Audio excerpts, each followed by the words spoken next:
untuk menambahkan beberapa pernyataan dari Prof. Muslim Akmal. Jadi hari ini insya Allah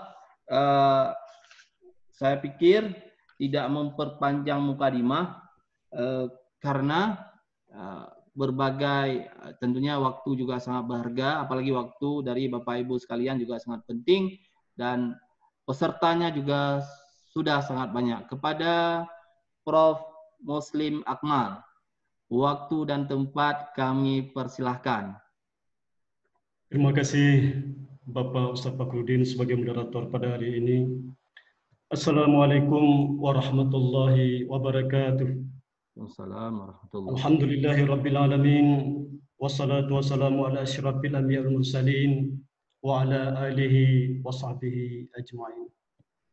Yang saya hormati Bapak-bapak dan Ibu-ibu, hadirin dan hadirat yang berbahagia yang pada hari ini telah bergabung dengan program silaturahmi dari Ramadan Sidara Panitia Ramadan di kampus Masjid Jami Unsiyah Darussalam Banda Aceh. Pertama-tama dan utama sekali tentunya mari kita mengucapkan puji syukur kehadirat Allah Subhanahu wa taala atas segala rahmat dan kurnia-Nya sehingga kita dapat berhadir pada acara yang berbahagia ini. Salawat bering salam tidak lupa-lupa dan tidak bosan-bosannya selalu kita sanjungkan kehadiran Nabi besar Muhammad sallallahu alaihi wasallam yang telah mengangkat umat manusia dari alam kebodohan ke alam yang berpengetahuan seperti yang kita rasakan dewasa ini. Bapak-bapak, ibu-ibu, hadirin hadirat rahimakumullah, sudah sepantas dan sepatutnya kita selalu bersyukur kepada Allah atas setiap tetes nikmat yang diberikan Allah kepada kita. Sebagai insan yang beriman dan bertakwa, maka apapun nikmat diberikan kepada Allah kepada kita, maka kita harus mensyukurinya. Allah berfirman di dalam Quran surah Al-Baqarah ayat 152, A'udzubillahi minasyaitonirrajim. Bismillahirrahmanirrahim. Fadhkuruni adzkurkum washkuruli wala takfurun. Ya, artinya, karena itu ingatlah kamu kepadaku, maka niscaya aku akan ingat kepadamu, dan bersyukurlah kamu atas nikmatku, dan janganlah kamu mengingkari nikmatku. Di surat Ibrahim ayat 34 Allah juga berfirman, A'udzubillahi minasyaitonirrajim. Bismillahirrahmanirrahim. Wa in ta'udu ni'matallahi la tuhsuha innal insana lazalumun kafar. Dan jika kamu menghitung-hitung nikmat Allah yang diberikan kepadamu, maka niscaya kamu tidak akan sanggup untuk menghitungnya. Sesungguhnya manusia benar-benar sangat zalim dan sangat mengingkari nikmat Allah. Bapak Ibu hadirin hadirat yang berbahagia, pada suatu hari Allah berfirman kepada malaikat Jibril alaihissalam, wahai Jibril, turunlah engkau ke bumi, jumpai makhlukku yang bernama kerbau. Maka tanyakan kepadanya, apakah ia bersyukur dan reda aku ciptakan sebagai seekor kerbau? Maka turunlah malaikat Jibril menemui seekor kerbau di sebuah pemandian di bumi.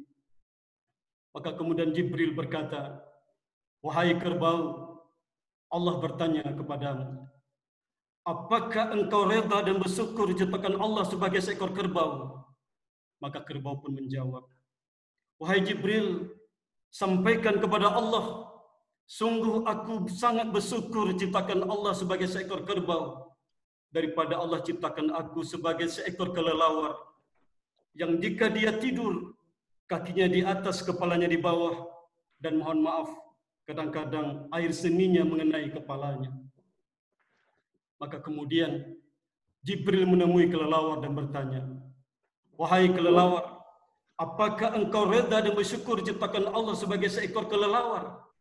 Maka kelelawar berkata, wahai Jibril, sungguh aku bersyukur ciptakan sebagai seekor kelelawar daripada Allah ciptakan aku sebagai seekor cacing yang hidup di bawah tanah, bahkan jalannya pun menggunakan perutnya sendiri. Maka kemudian Jibril alaihissalam menemui cacing dan bertanya, "Wahai cacing, apakah engkau reda dan bersyukur diciptakan Allah sebagai seekor cacing?" Maka cacing kemudian berkata, "Wahai Jibril, sungguh aku reda dan bersyukur diciptakan Allah sebagai seekor cacing daripada Allah ciptakan aku sebagai seorang manusia yang apabila tidak beriman dan tidak beramal saleh kepada Allah, maka kelak ketika meninggal, ketika mati, akan disiksa di neraka jahanam untuk selama-lamanya." Hadirin hadirat rahimakumullah, apa iktibar atau pelajaran yang kita peroleh dari riwayat ini? Bahwa sebagai seorang manusia, kita harus pandai-pandai bersyukur atas segala nikmat Allah. Seekor cacing saja pandai bersyukur kepada nikmat Allah, apalagi kita manusia yang diberikan oleh Allah akal, pikiran, dan lain sebagainya. Maka apabila ada manusia yang tidak pandai bersyukur kepada Allah, maka mohon maaf, tentu derajatnya jauh lebih rendah daripada seekor cacing. Hadirin hadirat rahimakumullah, dalam kesempatan yang berbahagia ini, dalam waktu yang sangat singkat ini, saya diberi tugas oleh panitia RDK atau Ramadan di kampus Unsyah untuk memberikan sedikit ilmu yang saya tahu tentang keajaiban Islam, sains, dan teknologi. Terlebih dahulu saya mohon maaf Bapak Ibu, jika apa nanti saya sampaikan mungkin sudah pernah Bapak Ibu dengar atau mungkin tidak menarik bagi Bapak Ibu, maka dalam kesempatan berbahagia ini saya mohon maaf yang sebesar-besarnya. Kebenaran datang dari Allah Subhanahu wa taala, sedangkan kelemahan, kekurangan datang dari saya, hamba Allah yang fakir ilmu ini. Bapak Ibu hadirin hadirat sekalian yang berbahagia.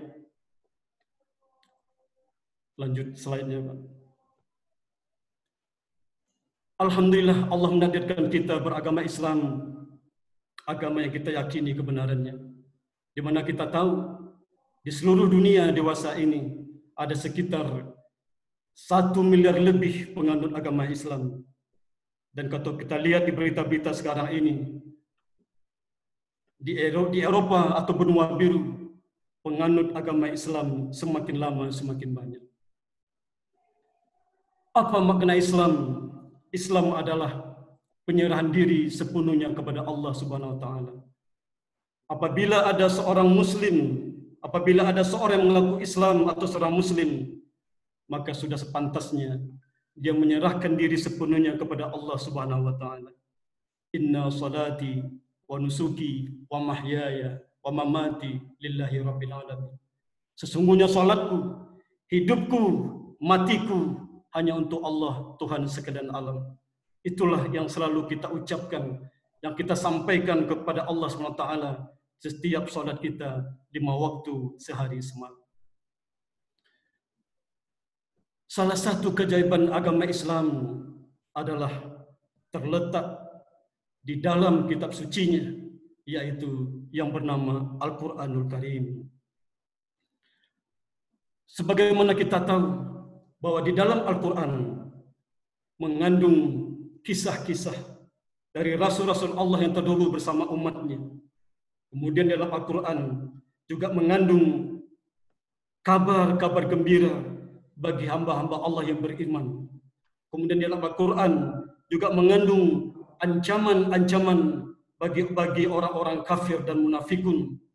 Dan dalam Al-Quran mengandung banyak sekali tentang ilmu pengetahuan atau sains. Dari 6.236 ayat Al-Quran, maka terdapat sekitar 1.000 ayat yang menerangkan tentang ilmu pengetahuan atau sains.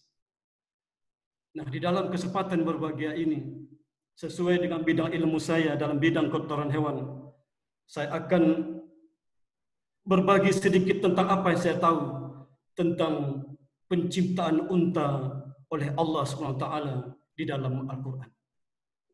Ya, kemudian kalau ada waktu nanti pada bagian kedua saya akan menerangkan sedikit mengambil hikmah dari kisah pertemuan antara spermatozoa dan sel telur yang kita kenal sebagai proses fertilisasi. Sebelumnya saya mohon Bapak Ibu, nanti mungkin pada penjelasan saya ada menggunakan bahasa-bahasa biologi atau kedokteran. Mohon maaf kalau ada mungkin yang tidak sesuai dengan bidang ilmu Bapak Ibu. Lanjut Pak Ustaz. Nah, dari 1000 ayat yang berkaitan dengan sains tadi itu, salah satunya adalah tentang penciptaan unta oleh Allah Subhanahu wa taala. Tapi apakah cuma tentang unta saja kajian Al-Qur'an itu? Ternyata tidak Bapak Ibu. Keajaiban Al-Qur'an mencakup luas sekali tentang sains dan pengetahuan. Bagaimana keajaiban Al-Qur'an tentang penciptaan alam semesta. Bagaimana keajaiban Al-Quran tentang penciptaan tumbuhan. Bagaimana keajaiban Al-Quran tentang angka. Bagaimana keajaiban Al-Quran tentang kesehatan dan sebagainya. Itu terkandung semua di dalam kitab suci umat Islam yang bernama Al-Quran.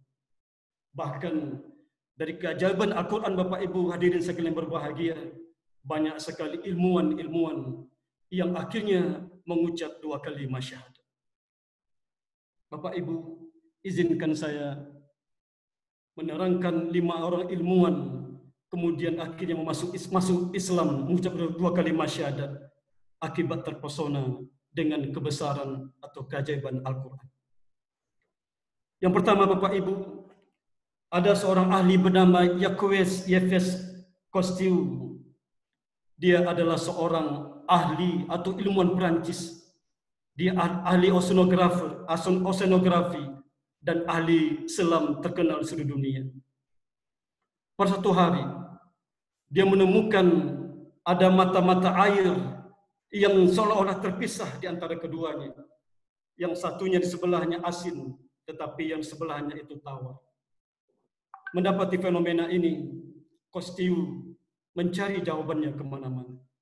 Akhirnya, dia bertemu dengan seorang ilmuwan Muslim yang kemudian berkata, bahwa apa yang ditemukannya itu sebenarnya telah terdapat di dalam Al-Quran, yaitu surah Ar-Rahman ayat 19 sampai 20.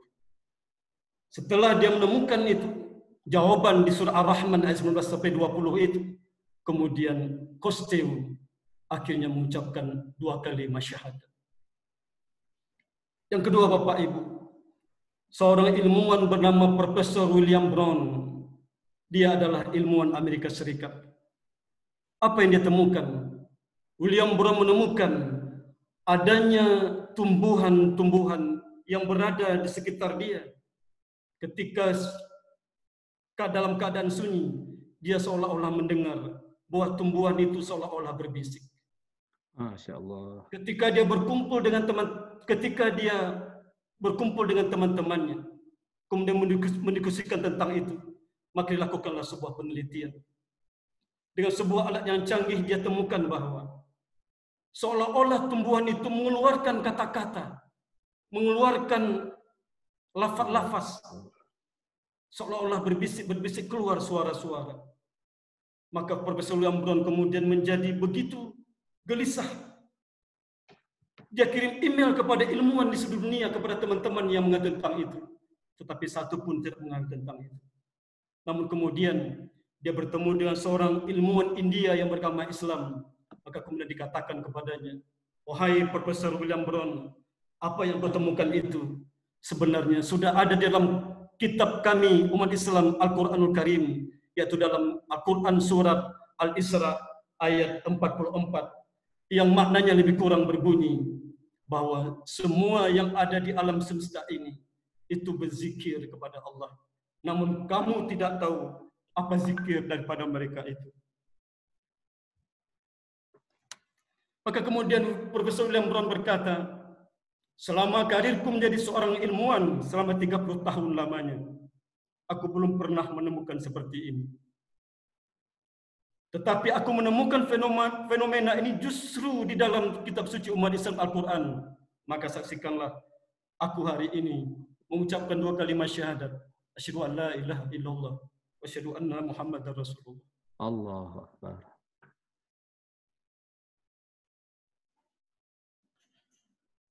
Bapak Ibu, yang ketiga adalah seorang ilmuwan Perancis bernama Maurice Bucaille.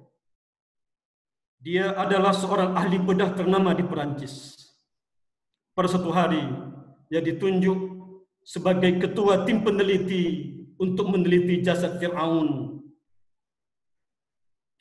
Dengan tangan yang cekatan, maka Maurice Bucaille membuka sedikit demi sedikit sisa-sisa daging yang ada pada sisa-sisa tubuh pada jenazah Fir'aun. Kemudian apa yang dia peroleh? Dari sisa-sisa jasad Fir'aun tadi, Maurice Bucaille menemukan adanya sisa-sisa garam di dalam tubuh Fir'aun. Maurice Bucaille kaget luar biasa. Mengapa? Karena tubuh jasad ini sudah ribuan tahun lamanya. Tetapi mengapa masih ada sisa-sisa garam di dalam tubuh Fir'aun?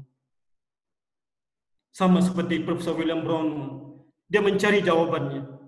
Akhirnya dia berdiskusi dengan seorang ilmuwan Muslim dan berkata, "Wahai Maurice Bucaille, apa yang engkau temukan itu sebenarnya sudah terdapat dalam kitab suci umat Islam Al-Quran Karim pada Al-Quran surat Yunus ayat 92 yang artinya lebih kurang, pada hari ini aku tinggalkan jasadmu, kami tinggalkan jasadmu, kata Allah, agar menjadi pelajaran bagi umat-umat yang datang sesudah kamu. Sesungguhnya manusia tidak menyadari kebesaran kami, kata Allah Subhanahu wa taala." Maka demikian Maurice Bucaille akhirnya mengucapkan 2 kalimat syahadat, terpesona dengan keajaiban Al-Quranul Karim. Bapak Ibu, ilmuwan keempat bernama Leopold Werner Ehrenfels. Dia adalah ilmuwan Austria. Apa yang ditemukan oleh ilmuwan ini? Dia seorang ahli neurologi. Dia meneliti tentang wudhu yang dilakukan oleh umat Islam. Dia menemukan bahwa sistem saraf pada dahi, tangan, dan kaki umat Islam, kaki manusia maksud saya, itu adalah sistem saraf yang sangat peka sekali. Dan kepekaannya itu sangat kentara ketika dahi, tangan, dan kaki tersentuh oleh air wudhu.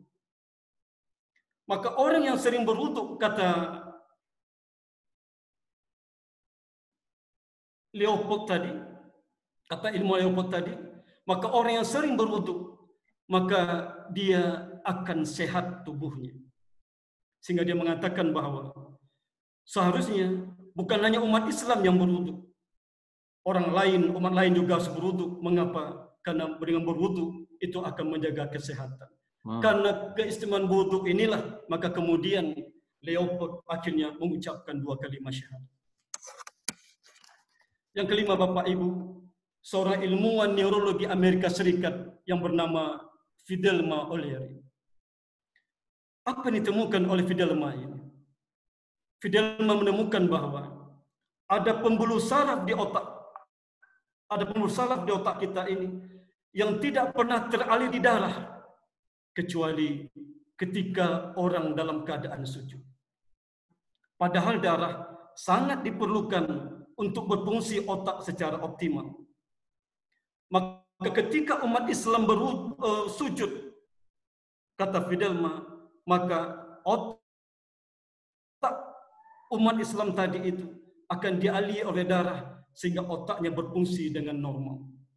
Maka melalui keajaiban sujud oleh umat Islam ini, maka membuat Fidelma kemudian mengucapkan 2 kalimat syahadat. Asyhadu an la ilaha illallah wa asyhadu anna Muhammadar Rasulullah. Ilmuwan terkenal di dunia akhirnya mengucapkan 2 kalimat syahadat karena keajaiban daripada Al-Quran, kitab suci umat Islam yang kita yakini. Bapak Ibu hadirin sekalian yang berbahagia, kemudian saya akan masuk tentang mukjizat Al-Quran dalam penciptaan unta. Saya yakin Bapak Ibu pasti sudah mengenal unta. Benar Bapak Ibu? Benar. Unta itu secara spesifik dilukiskan oleh Allah SWT di dalam Al-Quranul Karim dalam surah Al-Ghasyiyah ayat 17. Saya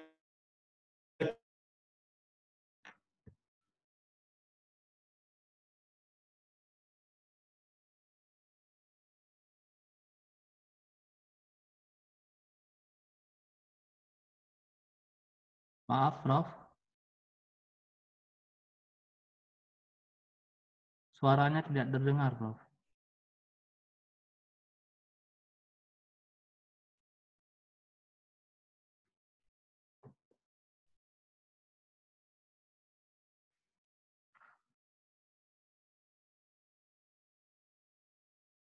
memperhatikan bagaimana unta itu diciptakan.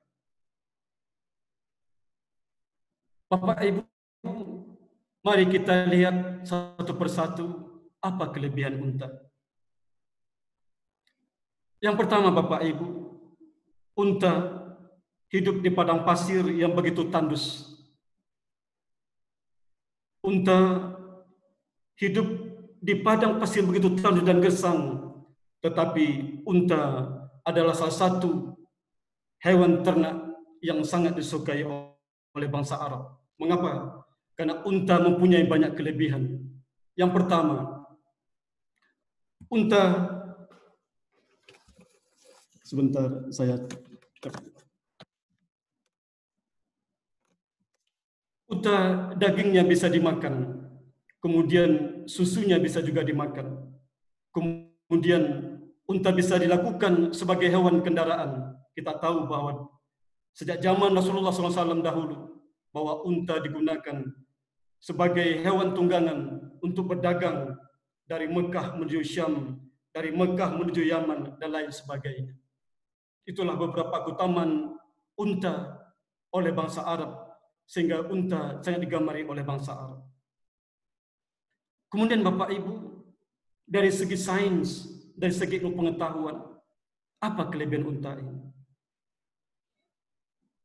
Kelebihan unta Bapak Ibu dari segi sains yang telah diteliti oleh para ahli. Silakan lanjut selainnya, Pak.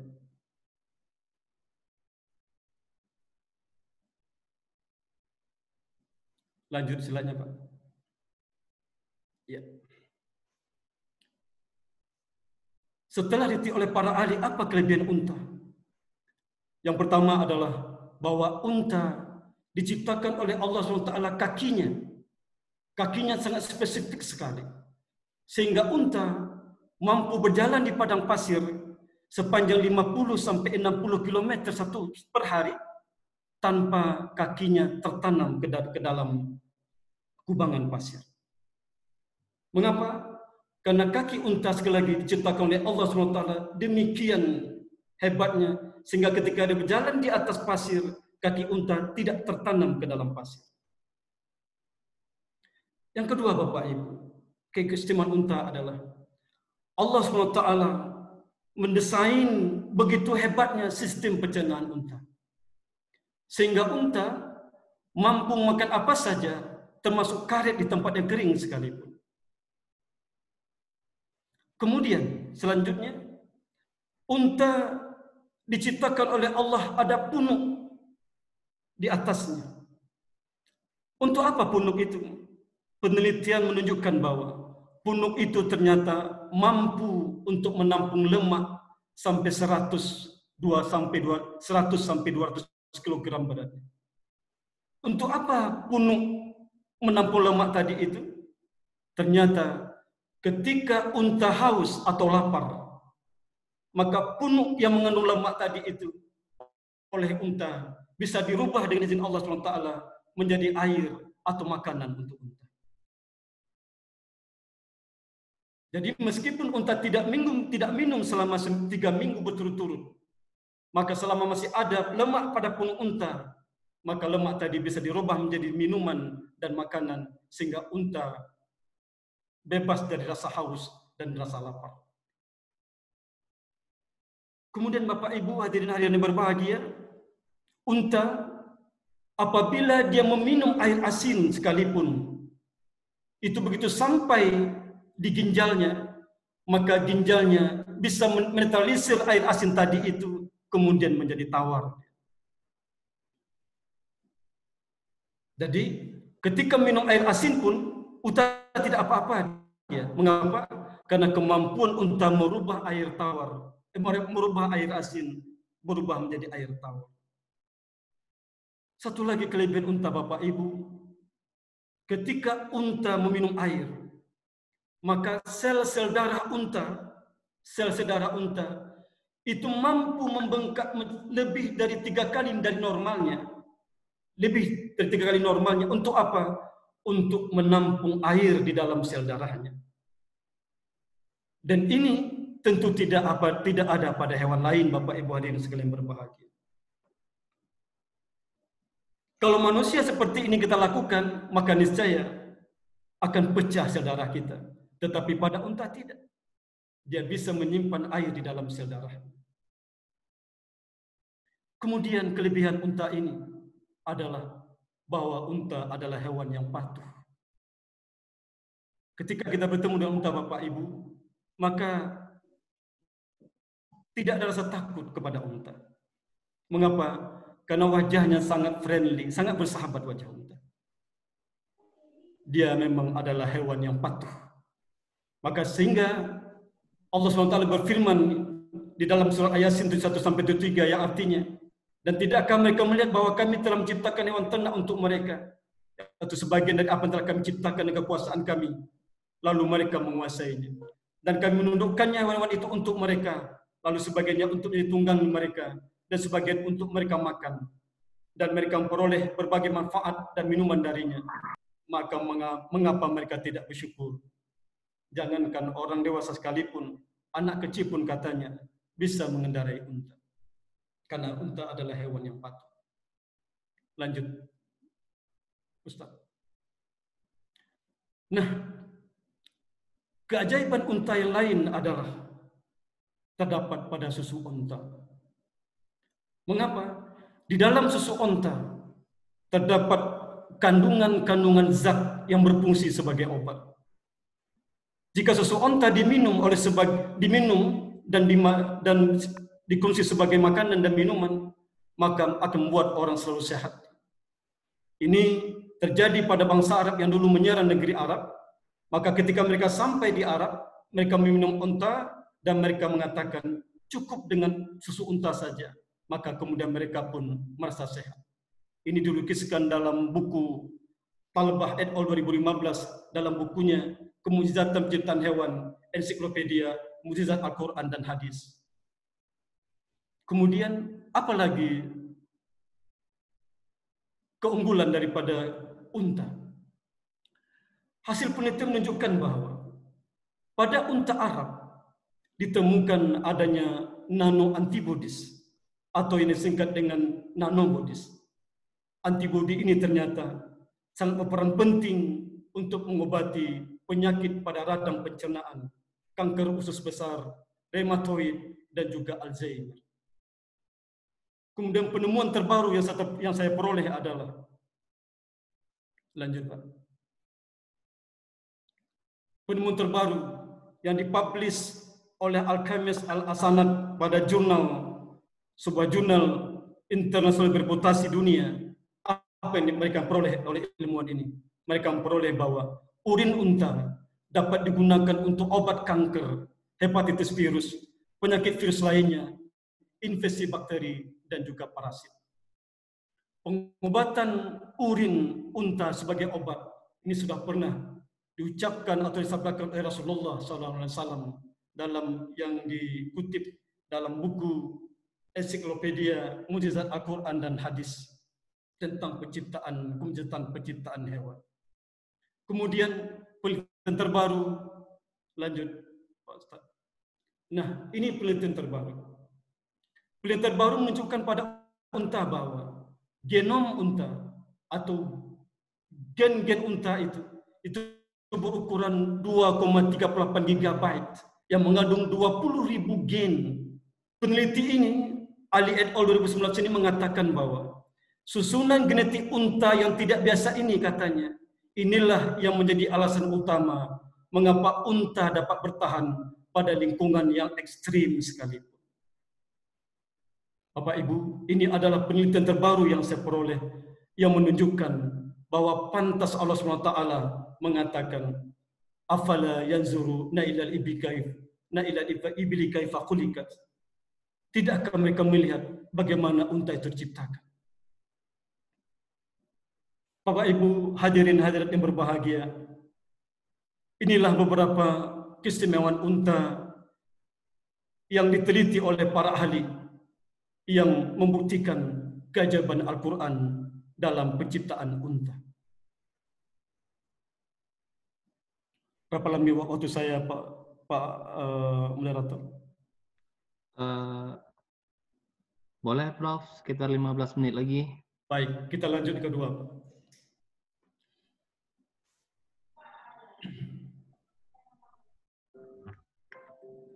Lanjut slide berikutnya, Pak. Bapak Ibu, izinkan saya sedikit menerangkan menguak hikmah dari proses pertemuan antara sel telur dan spermatozoa yang di dalam ilmu biologi atau kedokteran yang kita kenal dengan fertilisasi. Bapak Ibu, tentang penciptaan manusia telah diukirkan oleh Allah dalam surah Al-Mu'minun ayat 12-13 yang artinya, dan sungguh kami telah menciptakan manusia dari simpati berasal dari tanah, kemudian kami menjadikannya air mani yang disimpan dalam tempat yang kokoh atau rahim.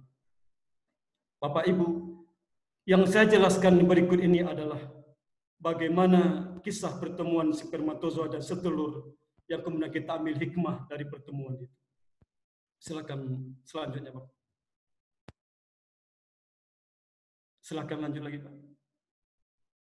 Nah, Bapak Ibu, di sebelah kiri Bapak Ibu, sebelah kiri saya ini, kita melihat adanya sel spermatozoa. Ini dah sel benih gamet pada laki-laki. Sedangkan di sebelah kanan saya itu di sebelahnya adalah oosit atau sel telur. Bapak Ibu, ketika seorang laki-laki, seorang suami, mohon maaf sekali, harus saya jelaskan, berhubungan dengan istrinya, maka sang suami itu akan mengeluarkan sekitar 300 juta spermatozoa. 300 juta spermatozoa tadi itu akan berjalan menyusuri rahim wanita hingga nanti mencapai pertemuannya di tempat pertemuan apa yang kita sebut dengan ampula tuba fallopi. Lanjut, Pak. Nah, Bapak Ibu, coba Bapak Ibu perhatikan. Ketika spermatozoa ditumpahkan pada rahim wanita, maka spermatozoa sebanyak 300 juta spermatozoa akan melakukan perjalanan panjang untuk sampai di tempat pertemuannya, yaitu pada bagian tuba fallopi, pada bagian ovarium wanita. Bapak Ibu, besar spermatozoa itu hanya 10 mikron saja, 10 sampai 30 mikron besar. Maka perjalanannya antara, mohon maaf, dari sistem reproduksi perempuan yang paling bawah sampai ke atas sana, itu adalah perjalanan yang paling jauh rasanya. Spermatozoa membutuhkan waktu 5 sampai 6 jam pertemuan untuk dapat bertemu dengan setelur pada bagian pertemuan, pada bagian fertilisasi di bagian tuba, ampula tuba fallopi. Bapak Ibu, dalam proses fertilisasi, maka ada iktibar atau pelajaran yang kita peroleh. Apa itu? Bahwa sel telur tidak pernah, Pak Ustadz, bisa saya boleh mampak di sini? Nggak bisa, Pak Ustadz, ya. Menunjuk itu nggak bisa sini, Pak Ustadz, ya. Kembali, Pak Ustadz, kembali slide tadi, Pak Ustadz, ke atas, Pak Ustadz. Satu lagi ke bawah, Pak Ustadz. Gambar tadi, Pak Ustadz, gambar tadi. Ya, gambar tadi. Ya. Setelur Bapak Ibu selalu menunggu dia di bagian tuba ampula fallopi. Pertanyaannya, mengapa setelur tidak menunggu di bagian leher rahim daripada wanita? Mengapa setelur menunggu jauh di atas sana menunggu kedatangan spermatozoa. Hikmah yang kita peroleh adalah bahwa wanita memang sifatnya adalah menunggu Bapak Ibu. Mengapa demikian? Karena wanita dikarunia oleh Allah rasa malu yang begitu besar. Maka di dalam proses fertilisasi Bapak Ibu, kita tidak pernah menemukan ada sel telur yang menunggu spermatozoa di dalam cervix uteri atau leher rahim dari wanita. Tidak pernah ada sel telur menunggu di corpus uteri daripada sistem saluran reproduksi wanita. Tetapi sel telur selalu menunggu spermatozoa jauh di sana di ampula tuba fallopi. Mengapa? Karena memang begitulah takdir Allah kepada wanita, bahwa wanita adalah sifatnya menunggu karena wanita dikaruniai rasa malu, Bapak. Kemudian apa hikmah yang kita peroleh dari perjalanan spermatozoa selama 5-6 jam dalam rahim wanita?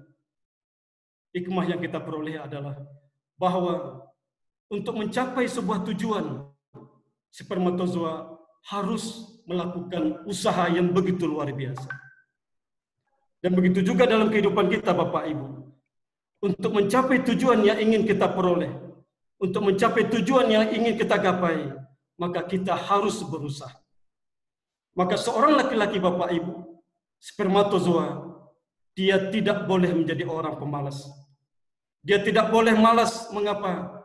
Karena orang pemalas, orang malas itu dibenci oleh Allah SWT dan Rasulnya. Pada suatu hari, Bapak Ibu, Khalifah Umar bin Khattab pernah menegur sekelompok pemuda yang berzikir di masjid, yang berlama-lama berzikir di masjid. Apa dikatakan oleh Khalifah Umar bin Khattab? Pergilah kalian bekerja, karena emas tidak turun dari langit. Mengapa demikian? Karena di dalam penciptaan kita pun, spermatozoa itu memerlukan usaha yang keras untuk sampai dapat bertemu dengan setulur di bagian tempat pertemuan mereka, yaitu di bagian ampula tuba fallopi. Lanjut, Pak. Lanjut, Pak. Nah, ini Bapak Ibu. Gambar tadi, Pak. Gambar tadi, Pak. Gambar di atasnya, Pak. Iya. Di bawahnya, Pak. Di bawahnya. Ke bawah lagi, Pak. Ya, ini dia. Bapak Ibu, dari 300 juta spermatozoa yang sampai ke tempat fertilisasi, hanya 200 saja, Bapak Ibu yang berbahagia. Hanya 200 spermatozoa yang sampai ke tempat fertilisasi. Dari 200 spermatozoa itu, hanya satu yang bisa masuk ke dalam inti daripada sel telur. Sementara yang lainnya itu mati di dalam alat kelamin betina. Nah, ketika satu spermatozoa itu bertemu dengan setelur, maka kemudian terjadi hal yang luar biasa. Mengapa? Ketika spermatozoa satu bertemu dengan setelur, maka kemudian setelur menutupi dirinya. Apa makna yang kita peroleh pada peristiwa ini? Pada peristiwa ini jelas kelihatan bahwa sel telur, Bapak Ibu, itu identik dengan kesetiaan. Bahwa wanita, Bapak Ibu, setelur wanita itu adalah identik dengan kesetiaan. Mengapa? Karena dia cuma satu bisa menerima spermatozoa. Dia tidak bisa menerima spermatozoa yang lain, Bapak Ibu hadirin berbahagia. Mengapa bisa demikian? Kompleks sekali kalau saya jelaskan peristiwa ini, Bapak Ibu. Tapi dari peristiwa ini bisa kita lihat betapa besarnya kebesaran Allah Subhanahu wa Ta'ala. Bapak Ibu, apa yang terjadi dalam proses fertilisasi ini, inilah yang terjadi dalam kehidupan sehari-hari. Kita bisa melihat, Bapak Ibu, kesetiaan setelur dalam menerima spermatozoa ini terlukis dalam kehidupan sehari-hari. Kita bisa melihat ada seorang wanita yang ditinggal mati oleh suaminya.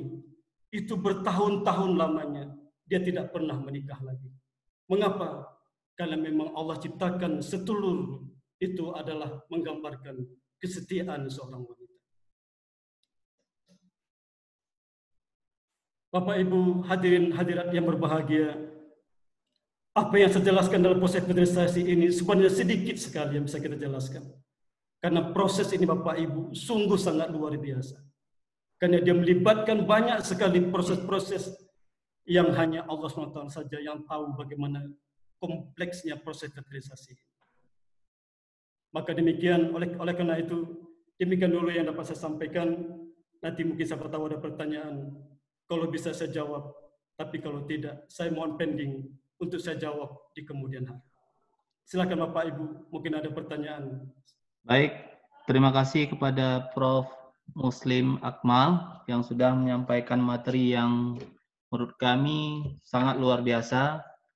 Sangat banyak ilmu yang saya dapatkan, ilmu bermanfaat.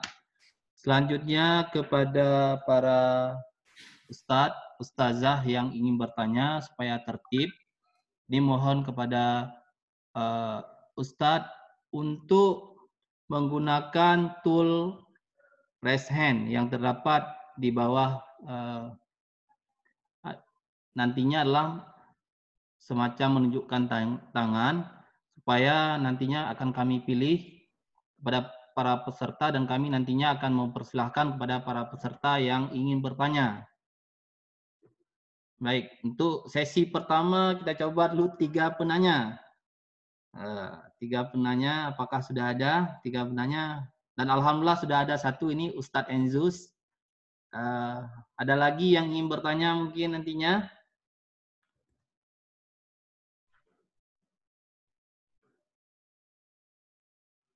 Ada? Kalau tidak ada, kita persilahkan kepada Ustadz Enzus untuk memberikan pertanyaan atau memberikan pernyataan atau menambahkan dari materi dari Prof. Muslim Akmal. Demikian. Assalamualaikum Prof.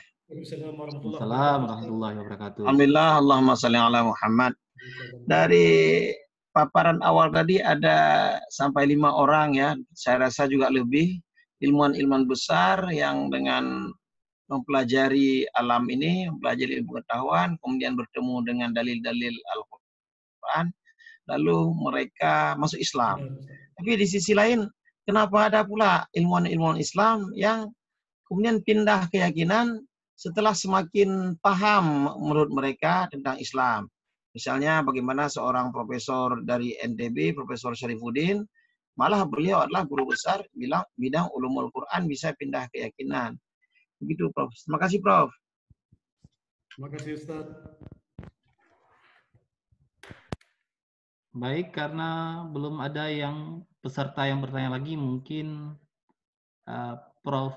Muslim Akmal boleh langsung menanggapi, saya pikir. Ya. Apa yang kita jelaskan tadi, bahwa selain 5 orang tadi ini, banyak lagi ilmuwan-ilmuwan lain yang kemudian tertarik memeluk agama Islam setelah mereka mengetahui. Kemudian pertanyaan Ustaz Enzus tadi, mengapa ada juga ilmuwan, kemudian justru setelah mereka mengetahui, justru mereka menjadi murtad, keluar daripada agama Islam.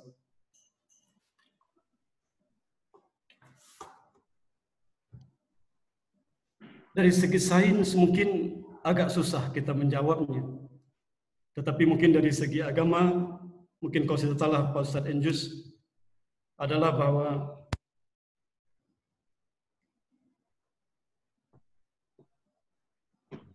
dalam kehidupan ini ada sesuatu yang harus kita jaga, adalah dari menjaga kita dari sifat kesombongan. Karena kesombongan adalah satu sifat yang dibenci oleh Allah Subhanahu wa taala, sebagaimana kita tahu adalah bahwa sombong adalah selendang Allah Subhanahu wa taala, dan selain daripada Allah tidak boleh ada manusia yang sombong. Saya mungkin berpendapat bahwa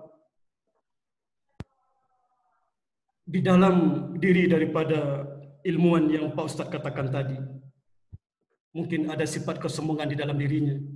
Ketika dia banyak mengetahui sesuatu, ketika dia banyak mengetahui kebesaran-kebesaran Allah, ketika dia banyak mengetahui tentang ilmu, mungkin ada di dalam hatinya sifat sombong.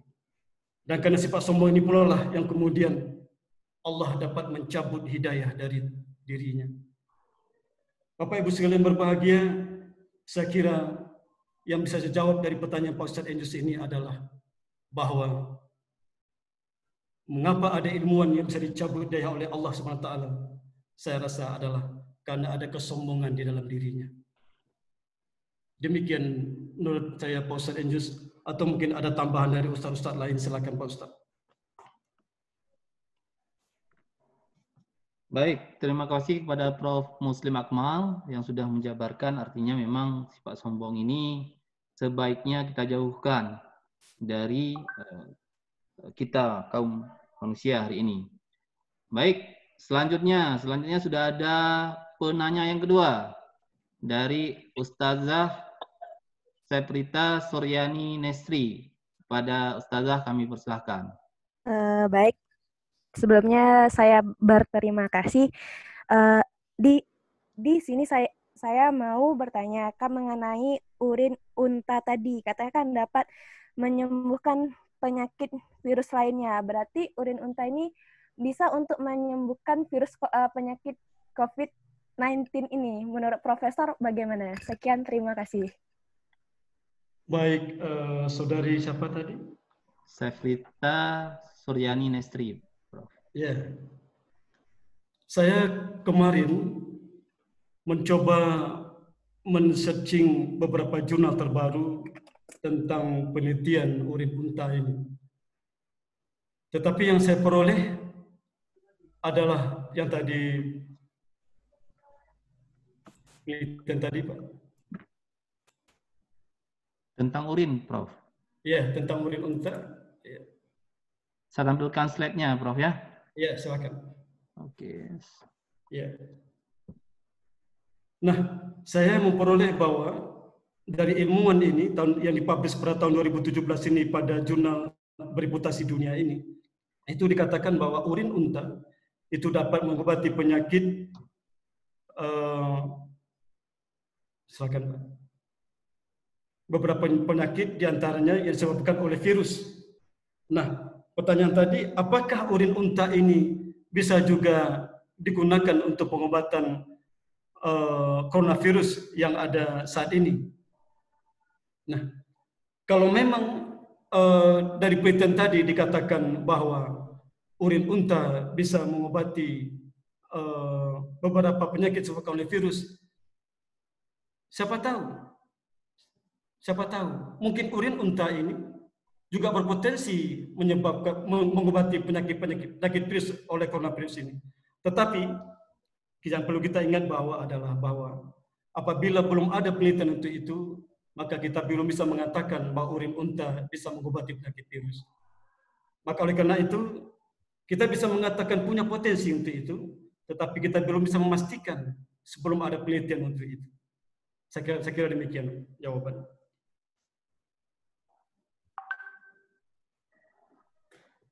Jadi Ustazah, perlu penelitian untuk itu Ustazah, untuk melihat apakah urin unta ini berpotensi kita gunakan untuk pengobatan coronavirus. Karena sampai hari ini kita belum ada hasil penelitian yang bisa menjawab pertanyaan tadi itu. Maka diperlukan penelitian untuk mengetahui apakah urin unta berpotensi digunakan sebagai obat daripada atau vaksin daripada coronavirus atau obat coronavirus. Secara demikian, Pak. Perlu penelitian lanjutan untuk itu, Pak. Terima kasih kepada Prof. Muslim Akmal dan juga kepada para penanya yang ingin bertanya, dipersilahkan. Atau yang mungkin kurang nyaman bertanya dengan audio, boleh di chat. Nantinya akan saya bacakan pertanyaan mungkin di akhir. Selanjutnya, bagi yang ingin bertanya kembali menggunakan audio, dipersilahkan menggunakan tool raise hand. Nah, adakah yang ingin bertanya kembali? Pikir banyak sekali penjelasan dari Prof tadi yang sangat bermanfaat, yang secara keseluruhannya tentu menjabarkan tentang keajaiban Al-Quran. Nah, secara umum menjabarkan di bidang ilmu beliau mungkin dikaitkan dengan kelebihan dan keistimewaan unta.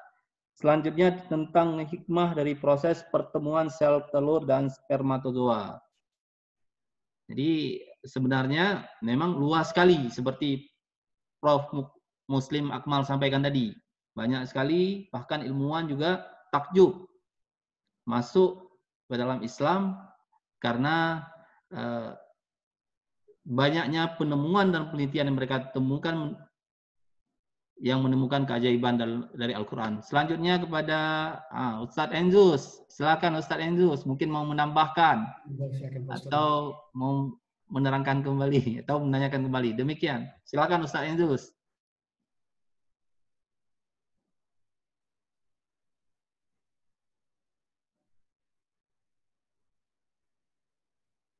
Oke, mungkin Ustadz Enzus tidak terhubung. Maaf, saya terkunci tadi. Maaf. Oh, ya. Silakan Ustadz. Prof, ada orang katanya kawin dengan jin gitu. Bagaimana cara bertemu spermanya itu? Apakah bisa hamil atau bagaimana, Prof? Kan kalau dalam orang Jawa bilang ada orang yang suaminya gondorowo, atau itu hanya mistik atau bohong aja itu mungkin. Gimana, Prof? Makasih, Prof.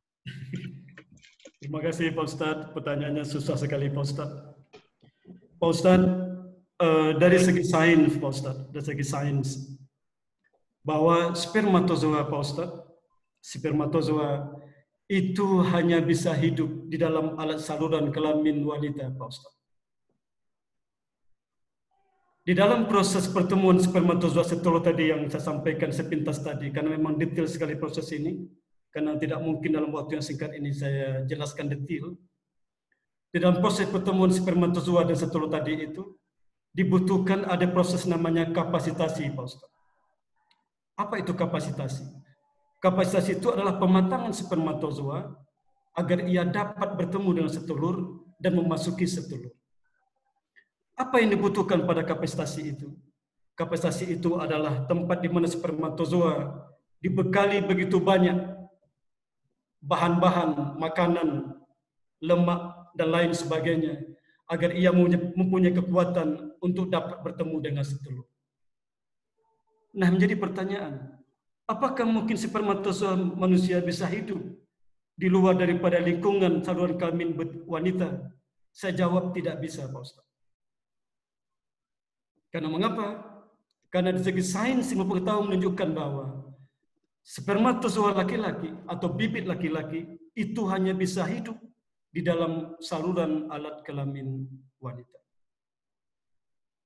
Mungkin juga nanti ada pertanyaan, apakah bisa, mohon maaf ini berita yang pernah kita dengar, apakah bisa seorang wanita tiba-tiba katanya hamil ketika di dalam kolam renang? Ketika berenang di kolam renang. Tidak mungkin Bapak Ibu. Mengapa? Karena spermatozoa hanya bisa hidup di dalam saluran alat kelamin betina dengan suhu yang sesuai dan alat kelamin laki-laki dengan suhu sesuai. Begitu spermatozoa kontak dengan air, dia pasti mati, Bapak. Maka itu tidak mungkin terjadi. Nah, pertanyaan Pak Enzus tadi, Pak Enzus, bahwa saya sampaikan bahwa sekali lagi tidak mungkin ada rasanya ada laki-laki kemudian katanya menikah dengan makhluk lain kemudian bisa menghasilkan anak, begitu Pak Enzus ya? Jawabannya tidak mungkin, Pak Ustaz Enzus. Subhanallah. Terima kasih, Prof. Terima kasih, Pak Enzus. Baik, terima kasih kepada Ustadz Enzus, Prof. Muslim Akmal. Selanjutnya kepada Tenri Sos. Ini kalau ingin bertanya silahkan. Terima kasih Pak. Assalamualaikum warahmatullahi wabarakatuh Pak Ustaz. Waalaikumsalam warahmatullahi wabarakatuh. Silakan Bu. Ya Ustaz, saya mau tanya proses pertemuan tadi sperma. Apa maksud Allah SWT? Karena ada pasangan yang sudah melakukan hubungan tapi setelah 5 tahun baru diberikan karunia anak. Ada juga yang sampai 10 tahun. Kemudian ada yang sama sekali tidak mendapat turunan. Adakah bisa penjelasan di sini, Ustaz? Terima kasih. Terima kasih atas pertanyaan Pak Ibu. Siapa nama Ibu tadi? Bu Henry Sos. Mohon maaf kalau ada salah pengucapan nama. Ya, dari ilmu yang saya pelajari, Ibu Henry, bahwa apabila ada seorang pasangan suami istri, kemudian sudah menikah 1 tahun lamanya, kemudian berhubungan suami istri rutin selama 3 sampai 5 kali dalam 1 minggu, kemudian tidak mempunyai anak, maka pasangan suami istri ini dikatakan pasangannya infertil atau mandul. Nah, faktor infertilitas atau kemandulan pada wanita dan pria itu kalau kita baca di jurnal adalah dia 50-50. 50% disumbangkan oleh wanita dan 50% disumbangkan oleh pria atau suami. Apa saja misalnya dari segi suami, dari segi pria, apa saja yang menyebabkan seorang suami itu mengalami infertilitas sehingga dia tidak bisa membuai setelur istrinya? Banyak faktor, Bapak Ibu. Salah satu faktornya adalah tergantung daripada kualitas spermatozoa dari seorang suami. Apabila kuota spermatozoa seorang suami itu tidak bagus, maka dia tidak mungkin bisa mencapai tempat fertilisasi. Bapak Ibu hadirin berbahagia. Misalnya saja, dari 300 juta spermatozoa yang dihasilkan oleh sang suami tadi, maka itu menurut jurnal dia harus 70% itu harus dalam keadaan berkualitas yang bagus. Apabila kurang daripada itu, maka spermatozoa itu tidak mungkin bisa sampai ke tempat fertilisasi. Maka yang menentukan sekali pada pria adalah kualitas spermatozoanya. Sedangkan pada wanita banyak faktor, banyak faktor, Ibu Henry. Salah satu faktornya mungkin adalah faktor hormonal dan faktor-faktor lainnya. Nah, mengapa ada seorang pasangan suami istri 5 tahun kadang-kadang baru punya anak, kemudian baru 10 tahun baru kemudian ada yang baru punya anak? Salah satu faktornya adalah yang bisa kita sampaikan adalah bahwa pada suami istri tadi pasti ada gangguan dia, di mana pada pada suaminya ada gangguan kualitas spermatozoa yang rendah, sedangkan pada istrinya pasti ada faktor-faktor yang mempengaruhinya sehingga pertemuan antara spermatozoa dan setelur itu tidak bisa terjadi, Ibu Henry.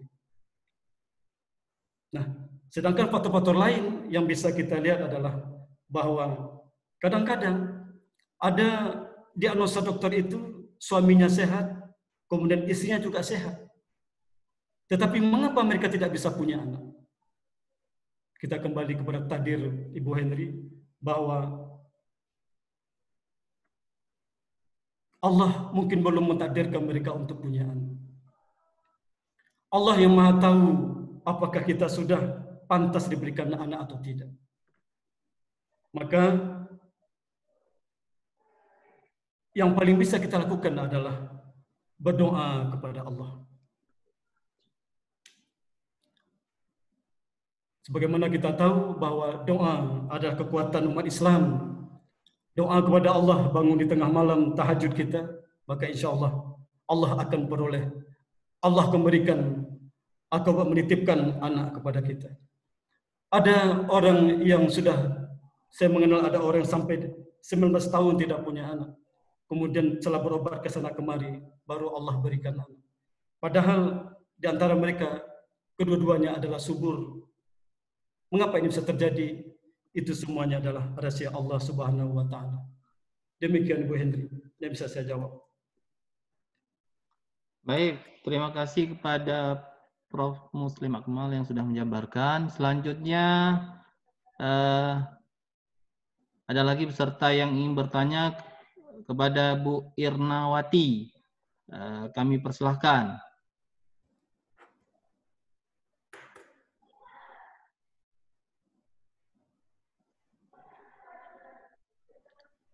Bu Irnawati. Ya, Assalamualaikum Ustadz. Waalaikumsalam warahmatullahi wabarakatuh. Assalamualaikum Prof. Saya Irna, Prof. Silakan Bu Irna. Iya, Prof, kembali ke kencing unta tadi, Prof.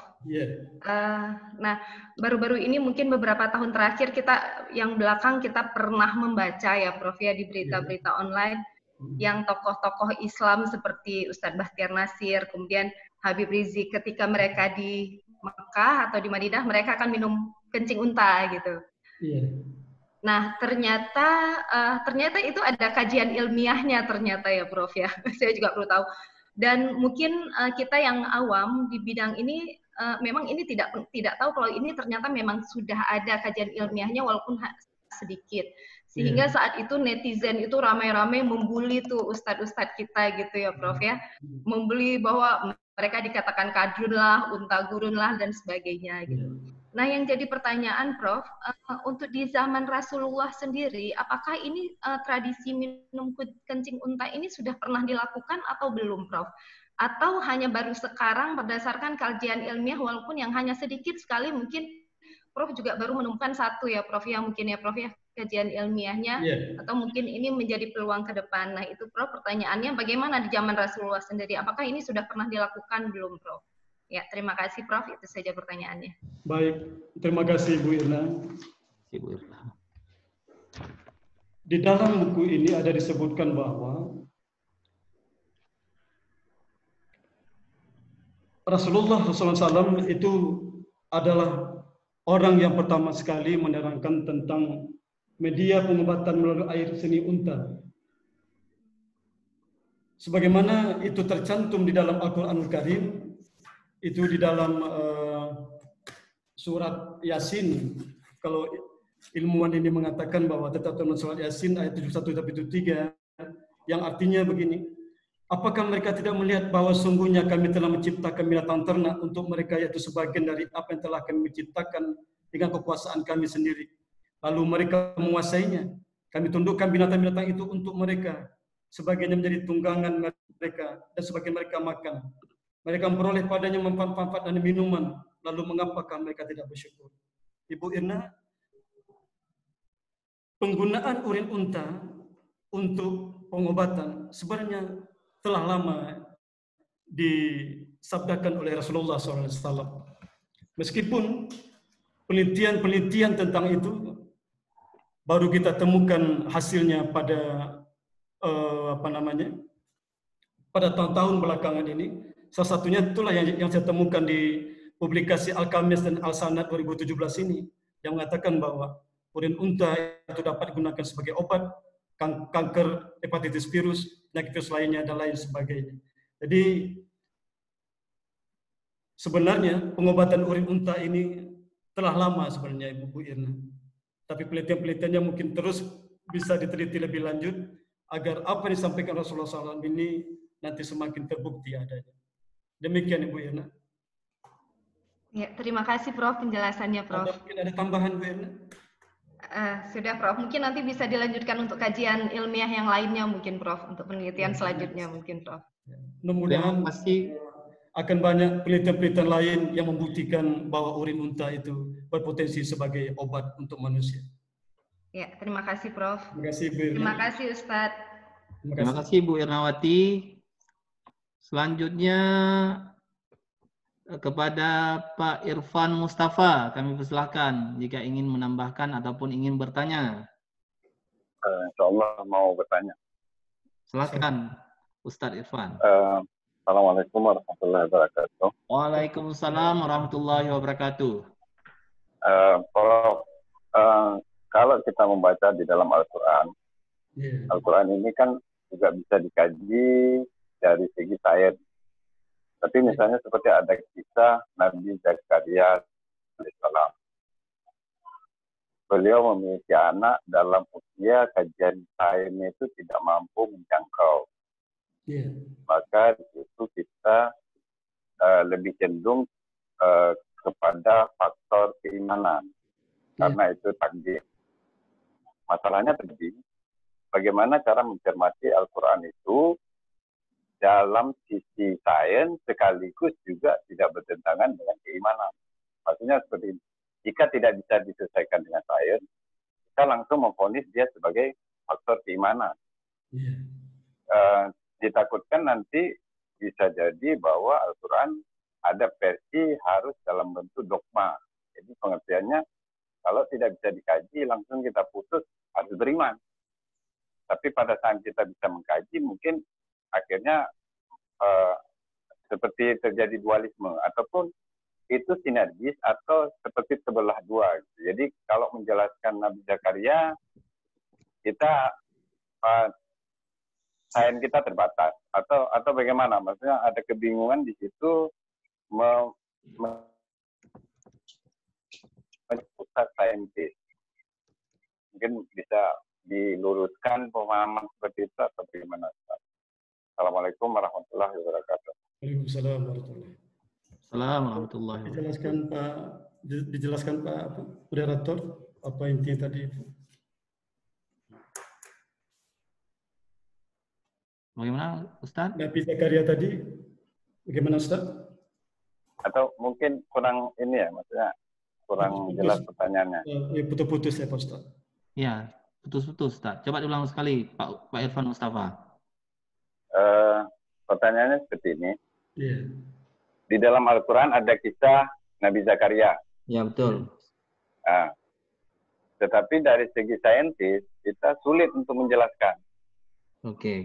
Karena, ya, kemudian pada saat di dalam Al-Quran itu tidak bisa dijelaskan dengan saintis, maka kita mengambil keputusan bahwa itu adalah harus sebagai faktor keimanan, diyakini bahwa kebenarannya, walaupun tidak bisa dijelaskan secara saintis. Ya, tapi ada juga bagian dari Al-Quran yang bisa dijelaskan secara saintis, seperti misalnya tadi yang Prof jelaskan, termasuk misalnya masalah kandungan, masalah menyusui, kan ada di dalam Al-Quran juga. Bagaimana kita membuat pemahaman itu bisa sinergi pengertiannya. Al-Quran itu selain diimani, juga bisa dibuktikan secara saintis. Jangan sampai terjadi dualisme pengertiannya. Ada bagian yang bisa dijelaskan saintis, tapi ada bagian yang hanya cukup dengan diimani saja. Padahal dia juga perkara-perkara seperti saintis juga. Ya. Nabi Zakaria ini yang tidak punya anak lama gitu Pak Ustadz ya?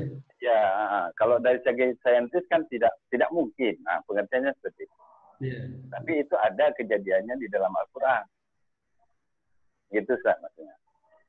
Yeah. Kan banyak contoh di Al-Quran, misalnya seperti ini, Ustaz. Yeah. Nabi Saleh punya unta. Yeah. Unta Nabi Saleh. Itu keluar dari batu. Yeah. Ya. Kita wajib mengimani, kan begitu. Yeah. Saintis tidak mampu menjelaskan. Yeah. Bagaimana kita mendudukkan posisi Al-Quran ini sebagai saintis atau sebagai keimanan, gitu. Jangan sampai nanti ada bagian Al-Quran yang diimani saja gitu. Ada bagian yang harus dijelaskan dengan saintis. Yeah. Kira-kira meluruskan pemahaman itu, Ustaz. Iya, berat sekali pertanyaannya, Ustaz. Boleh, Ustaz. Insyaallah. Makasih, Ustaz. Terima kasih, Pak Ustaz. Saya coba menjawab, Pak Ustaz.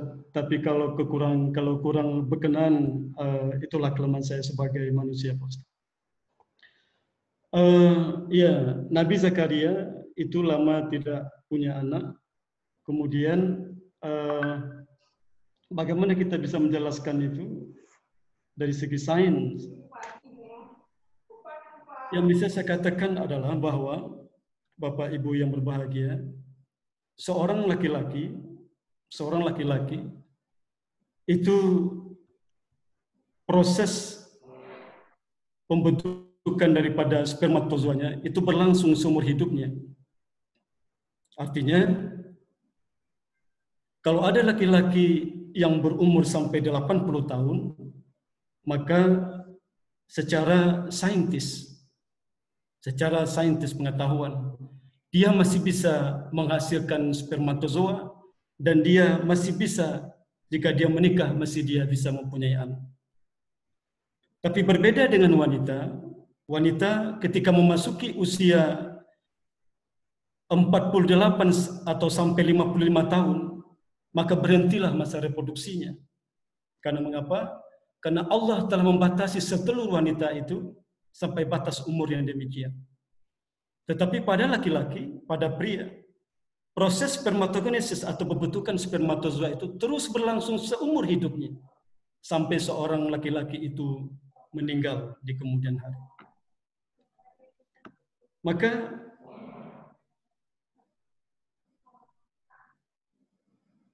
bagaimana kita bisa menjelaskan kaitan antara Al-Quran tadi sebagai saintis dengan dan keimanan, Ustaz? Dengan keimanan. Dikaitkan dengan keimanan. Iya. Ya.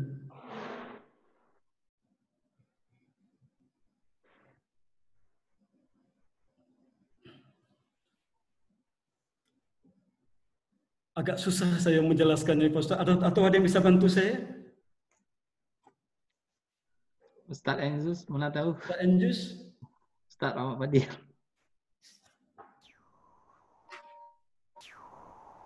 Ada yang bisa bantu saya, Pak Ustaz?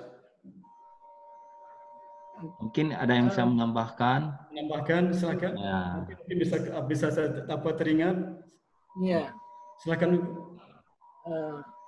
Saintis ya. Jadi kalau perempuan dan laki, Nabi Zakaria itu sudah bisa dipahami bahwa Nabi Zakaria punya produksi sperma yang bisa melahirkan yang bisa memberikan proses pembuahan pada istrinya kan gitu. Kalau yang tadi yang keimanan ya, keimanan Pak Muslim ya, Pak Kuna, keimanan. Jadi beriman itu ada dua, ada yang beriman karena sesuai dengan logika kita, seperti misalnya ciptaan-ciptaan ini itu terbukti, misalnya bagaimana laut itu diceritakan oleh Al-Quran yang belah dalam satu laut tapi terbelah, akhirnya ada asin, ada tawar. Dan itu bisa dibuktikan dengan penemuan-penemuan ilmiah. Tetapi ada juga kita itu beriman patuh pada perintah Allah dengan cara ta'abud. Ta'abud itu patuh. Karena kita yakini bahwa apa yang disampaikan oleh Rasul itu pasti itu benar. Tidak mungkin tidak benar. Meskipun kadang-kadang logika kita tidak membantu secara detail. Mungkin akan ditemukan suatu saat. Seperti kita menyamak itu barang-barang yang kena najis. Meskipun pada akhirnya kita menemukan bahwa di dalam jilatan anjing itu ada bakteri yang membahayakan.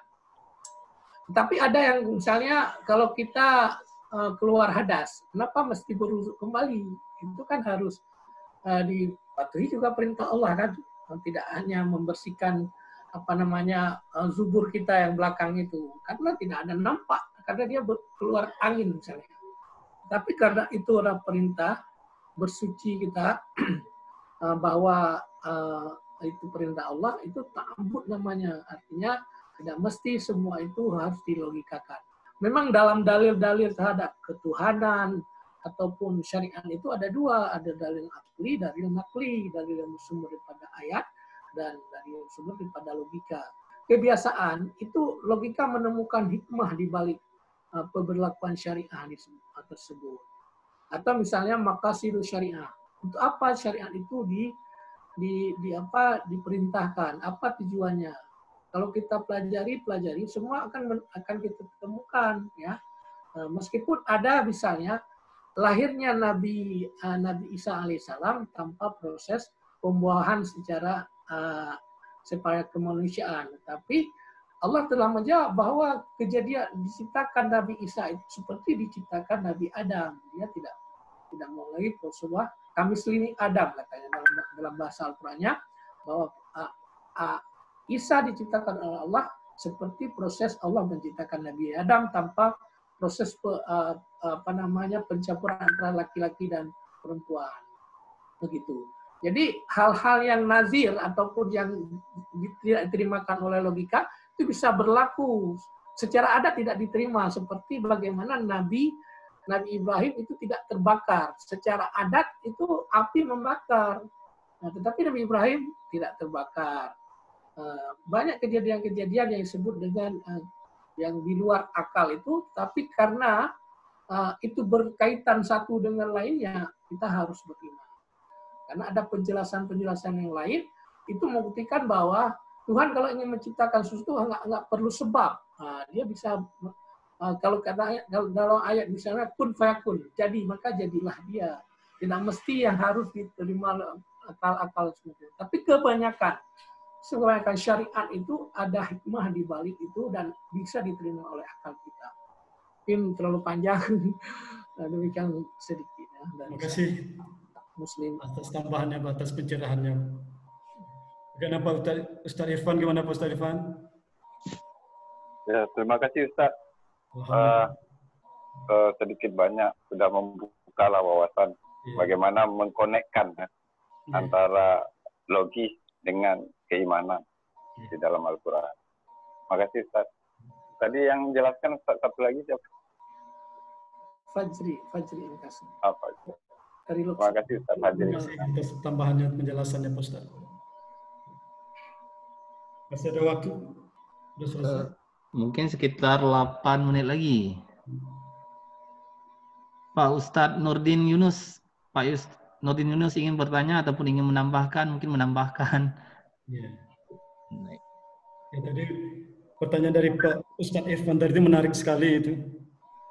Menarik sekali. Mungkin perlu kita tambah lagi agar menjadi lebih komprehensif. Gitu.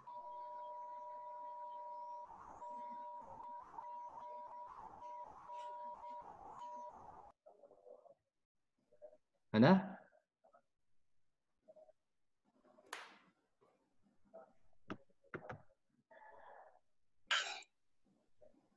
Bagaimana pengertiannya?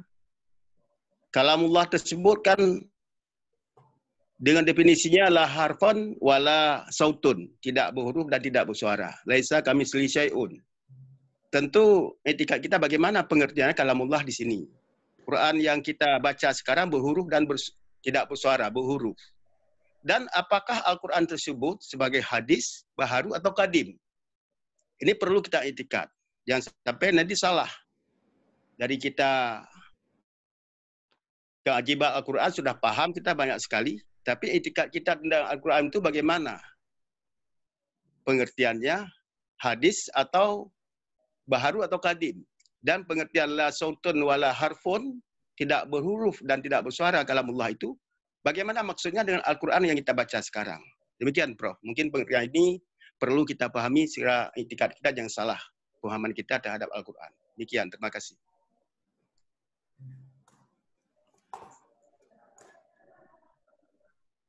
Silakan Pak Ustaz Anjus, ada kira mungkin saya jawab Pak Ustaz Anjus?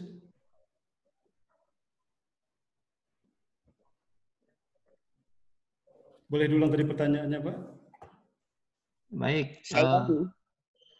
Jadi berhubung juga ini kan waktu juga terbatas. Ini panitia sudah menghubungi saya. Mungkin menarik juga pertanyaan daripada Pak Nurdin Yunus ini. Namun ada beberapa hal di sini penekanannya adalah memang kita kaitan dengan sains. Mungkin ada materi lanjutan nantinya Pak Nurdin Yunus. Ini juga waktu, mohon maaf sekali juga ada beberapa pertanyaan sebenarnya yang di chat yang sudah masuk.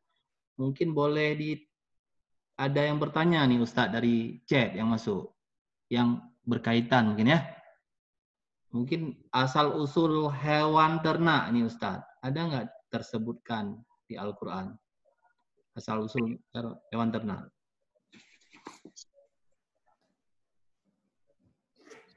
Tentang usul hewan ternak.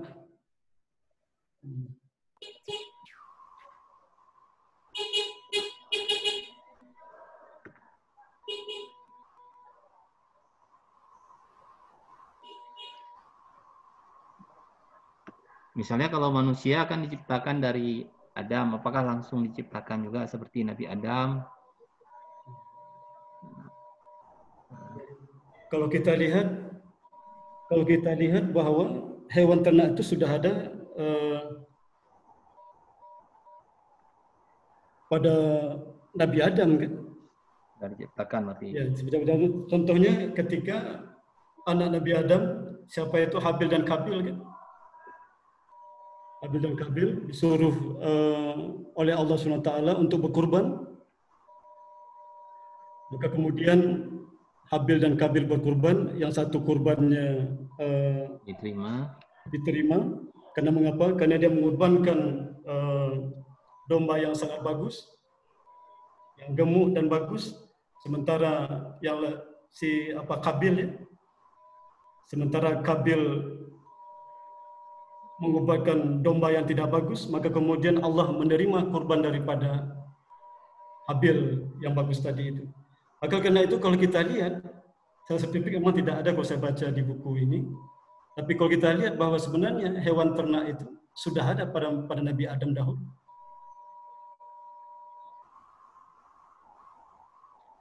Saya kemarin mencoba membuka buku ini, saya tidak menemukan itu, tapi kalau kita lihat bahwa dari kisah tadi itu, bahwa hewan ternak itu sudah ada pada masa Nabi Adam dulu, dibuktikan dengan kurban daripada Habil dan Kabil itu. Demikian.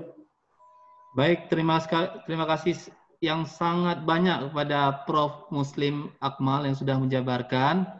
Mungkin banyak sekali dari tentunya tadi yang sangat mengikat menurut saya sendiri adalah bagaimana bersyukur. Ini kita banyak sekali harus bersyukur.